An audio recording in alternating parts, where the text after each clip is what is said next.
Hello दोस्तों, once again welcome in my YouTube channel. दोस्तों, अगर आप बीपीएससी टीआर एग्जाम में अपियर हुए हैं तो आपके लिए वीडियो काफ़ी इंपॉर्टेंट होने जा रहा है। आप इस वीडियो को पूरा देखिएगा।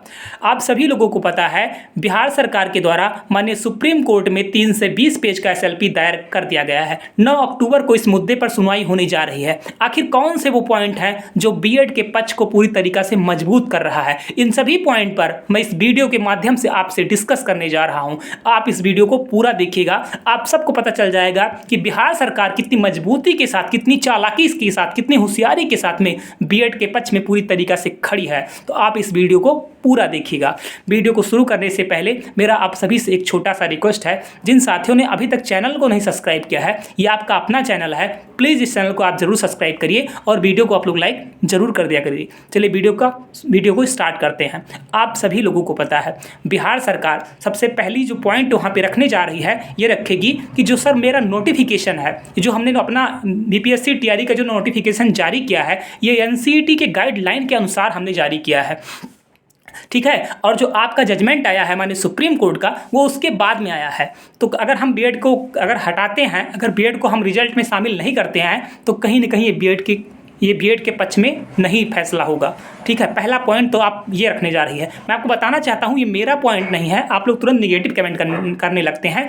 जो एसएलपी दायर किया गया है, उसका जो इंपॉर्टेंट पॉइंट है, मैं आपको वही बता रहा हूँ। ये पक्ष वहाँ पे रखने वाली है बिहार सरकार। दूसरा पॉइंट ये है दोस्तों, दूसरा जो पॉइंट है बेहद इंपॉर्टेंट पॉइंट है, और आप लोग कमेंट करके बताइए, क्या बिहार सरकार इस पॉइंट को सच में रख रही है? क्या इसमें कितनी सच्चाई है बिहार सरकार के इस पॉइंट में? दूसरा पॉइंट ये रखने जा रही है कि जो टीचर की जो टीआरए का जो अब ये प्रोसेस चल रहा है, टीचर का जो प्रोसेस चल रहा है, ये प्रोसेस पूरी तरीक़ा से पूरा होने वाला है। आप बताइए, उसका कहने का मतलब ये है बिहार सरकार का कि रिजल्ट भी, मतलब रिजल्ट जो और डीबी है, सारी चीज़ें, ये सारी प्रक्रिया लगभग पूरी हो चुकी है। हम बिल्कुल फाइनल स्टेज पे पहुँचे हैं। तो इसमें जो अगर हम बीएड को शामिल नहीं करते हैं तो कहीं ना कहीं ये गलत होगा। आप बताइए, अभी हम लोगों का डीबी हुआ है कि नहीं हुआ है? ये आप अच्छे से जानते हैं। डीबी सिर्फ टीजीटी पीजीटी का हुआ है, पीआरटी का तो डीबी नहीं हुआ है। फिर भी बिहार सरकार कह रही है कि हम बिल्कुल अपने लास्ट स्टेज पे हैं। कहीं ना कहीं ये भ्रमित करने वाला ये चीज़ है, ये गलत चीज़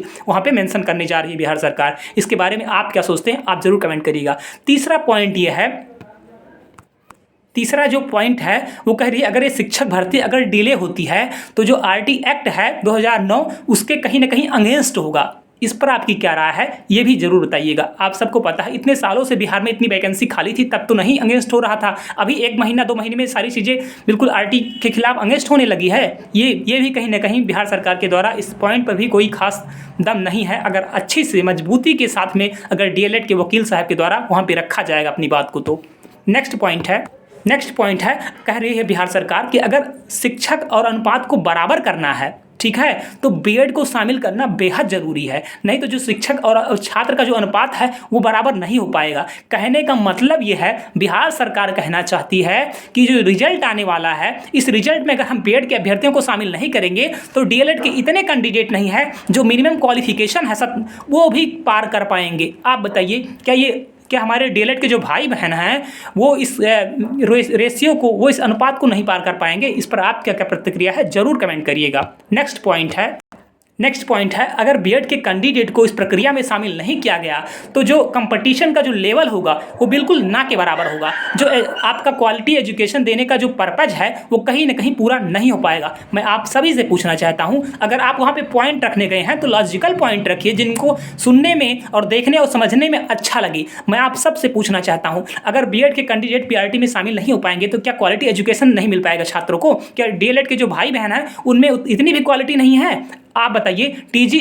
और मैं ये चीज़ क्लियर करना चाहता हूं कि अगर बीएड कैंडिडेट नहीं शामिल होते हैं तो भी पीआरटी की एक भी सीट खाली नहीं रहेगी। जबकि आप सभी को पता है, बीएड के जो कैंडिडेट होते हैं वो टीजीटी पीजीटी में ही बैठते हैं, डीएलएड के कैंडिडेट वहां नहीं बैठते हैं। लेकिन जो टीजीटी और पीजीटी की सीट है वो पूरी तरीक़ा से खाली होने जा रही है, ये आप सबको पता है। तो वहाँ पर क्वालिटी एजुकेशन का क्या होने जा रहा है, आप इस पर आपकी क्या प्रतिक्रिया है, आप जरूर कमेंट करिएगा।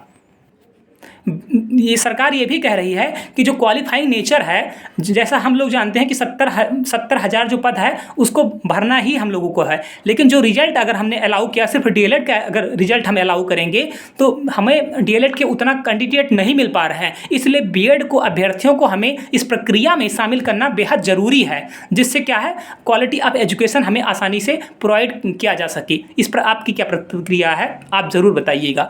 और ओवरऑल बिहार सरकार फाइनली ये कह रही है कि जिस तरह से छत्तीसगढ़ में बीएड के अभ्यर्थियों को राहत दिया गया है, उसी तरह से यहाँ भी बीएड के अभ्यर्थियों को राहत दिया जाए। मैं आप सबको बताना चाहता हूँ, छत्तीसगढ़ का जो मुद्दा था वो बिल्कुल अलग था, बिहार सरकार का जो ये मुद्दा है बिहार शिक्षक भर्ती का, ये बिल्कुल अलग है। छत्तीसगढ़ में क्या हुआ था, वहाँ पे जो प्रक्रिया थी पूरी एकदम लास्ट प्रक्रिया चल रही थी, वहाँ पे मानकर चलिए ज्वाइनिंग की प्रक्रिया बिल्कुल थी, और यहाँ पे अभी तो शुरुआत ही है, अभी सिर्फ और सिर्फ एग्जाम हुआ है। फिर भी बिहार सरकार कहती है कि जो हमारी प्रक्रिया है बिल्कुल छत्तीसगढ़ की प्रक्रिया की तरह ही है, हम बिल्कुल अपने लास्ट स्टेज पर हैं। इस पर आपकी क्या प्रतिक्रिया है, ये जरूर आप कमेंट करके आप जरूर बताइएगा। इस चीज़ को आप समझिए, अगर डीएलएड के पक्ष भी वहाँ पे मजबूती के साथ रखा गया तो डीएलएड का ही विजय होगा, क्योंकि झूठ आप वहाँ पे अगर बोलेंगे तो कहीं ना कहीं पकड़ा जाएगा। इन सभी चीज़ों पर ये कैसा आपका जो भी कमेंट है आप ज़रूर मेंशन करिएगा। और आप सभी साथियों से मेरा रिक्वेस्ट है, अगर आप चैनल पर नए हों तो प्लीज़ आप चैनल को ज़रूर सब्सक्राइब करिए और वीडियो को आप लाइक ज़रूर कर दिया करिए। Thank you so much.